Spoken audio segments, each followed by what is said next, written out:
అందరికీ నమస్కారం. తెలుగుదేశం పార్టీలో ఒక వ్యక్తికి ఒక పేరు ఉండటం వల్లనే అనేక లాభాలు కలిగినాయి. ఆ వ్యక్తి ఎవరో మీ అందరికీ అర్థమయ్యే ఉంటుంది.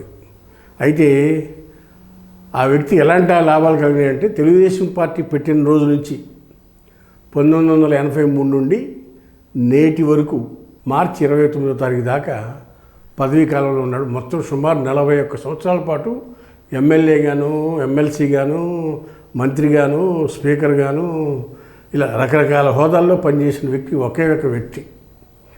ఆయన 41 సంవత్సరాలు అధికారాన్ని ఎంజాయ్ చేసినాక ఇంకా అధికారం రాలేదని ఆయన అభిమానులు కొంతమంది నిరాశపడ్డారని ఆర్టికల్స్ రాపిస్తున్నారు పేపర్లోను, వాటిల్లో, సోషల్ మీడియాలో.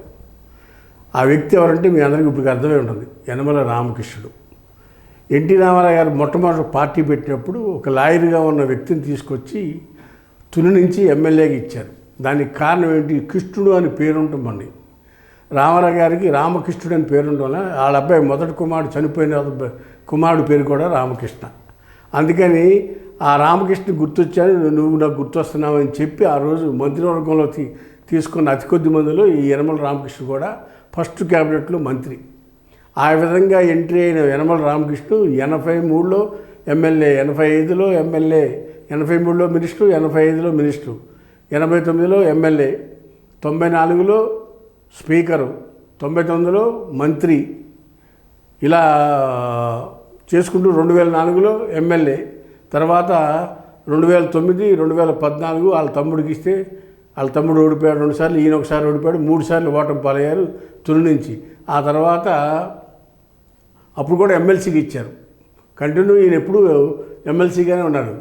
అంటే సుమారు 6 సార్లు ఎమ్మెల్యేగా, 2 సార్లు ఎమ్మెల్సీగా, 4 సార్లు మంత్రిగా, స్పీకర్గా, జీవితకాలం పూర్తిగా ఎప్పుడూ కూడా రాజకీయాల్లో ఉన్నంతకాలం కూడా పదవిలోనే ఎమ్మెల్యేను, ఎమ్మెల్సీను, మంత్రి, స్పీకరు ఏదో పదవిలో ఎంజాయ్ చేసిన ఏకైక వ్యక్తి యనమల రామకృష్ణ గారు.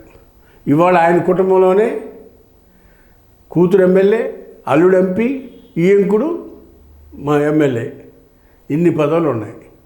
ఇంత గౌరవం ఇచ్చిన వ్యక్తికి ఇంకా పదవులు కావాలంటే కడవ వాళ్ళందరూ ఏమైపోతారు? రాబోయే యూత్ అంతా ఏమైపోతారు? వాళ్ళ అమ్మాయి ఎమ్మెల్యే ఉంది, వాళ్ళ అల్లుడు ఎంపీగా ఉన్నాడు, వాళ్ళు ఈయంకుడు 2 సార్లు పోటీ చేసి ఓడిపోయాడు, మళ్ళీ 3వసారి ఎమ్మెల్యే గెలిచాడు. కుటుంబం మొత్తం ఫ్యామిలీ రాజకీయాలను ఉంది. తెలుగుదేశంలో టాప్ చైర్ వేసింది ఎవరికా అంటే ఎన్టీ రామారావు, చంద్రబాబు నాయుడు తర్వాత ఈ యనమల రామకృష్ణ ఒక్కడిగా అనేది ఈ సందర్భంగా తెలియపరుస్తున్నాం. హాయ్ ఫ్రెండ్స్, మా ఫ్యూచర్ టుడే ఛానల్ చూస్తున్నందుకు చాలా థ్యాంక్స్. మరిన్ని లేటెస్ట్ వీడియోస్ కోసం వెంటనే సబ్స్క్రైబ్ చేయండి. అలాగే ఈ బెల్ ని కూడా రింగ్ చేసేయండి. మా లేటెస్ట్ వీడియోస్ నోటిఫికేషన్స్ అన్నీ మీ మొబైల్లో వస్తాయి. మా వీడియోస్ మీకు నచ్చితే లైక్ చేయండి, షేర్ చేయండి, నచ్చకపోతే కామెంట్ చేయండి.